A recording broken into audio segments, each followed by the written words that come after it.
Paramashivoham Om Nithyananda Paramashivoham Om Nithyananda Paramashivoham Om Nithyananda Paramashivoham Om Nithyananda Paramashivoham Om Nithyananda Paramashivoham Om Nithyananda Paramashivoham Om Nithyananda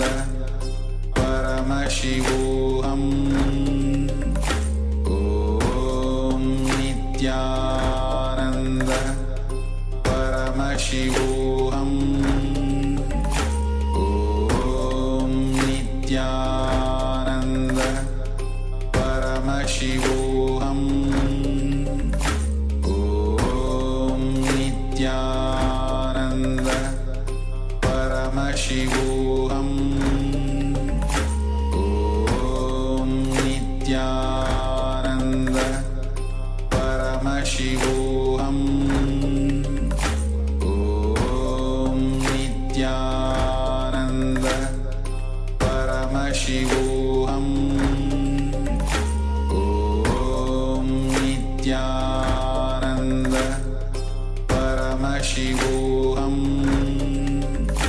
Om. Yes, you can relax now. You can remove your eye bands, untie any cloth that is tied around your eyes, and just take a moment and write down what was it that was being revealed to you in your third eye. So we displayed an image for you. What was being shown on the screen?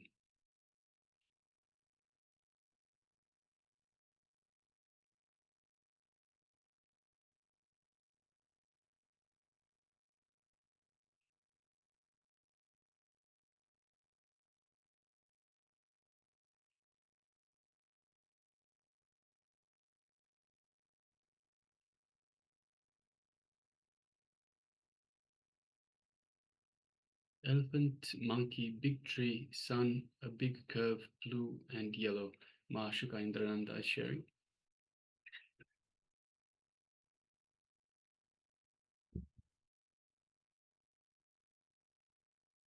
Okay, shortly we'll be displaying the picture once again, so you can verify what was being shown. So we'll do that now.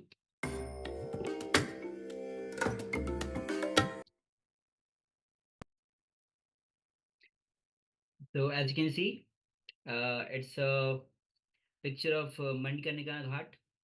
Swamiji has talked a lot about this ghat where Swamiji himself has a death experience. It is a place where continuously the body is being burned without break. It's a quite, of course, it's spiritually also popular, and because of its significance, it has become one of the tourist destination as well. And Mahashananda has shared elephant, monkey, big tree, sun, big curve, blue, yellow. So definitely the sky is definitely the blue, and yellow colors you can definitely see. Yes. So okay. Ma Nataraja Priya has just joined. So we have just Ma Nataraja Priya, if you can turn on your video. We have just finished one round of the power manifestation.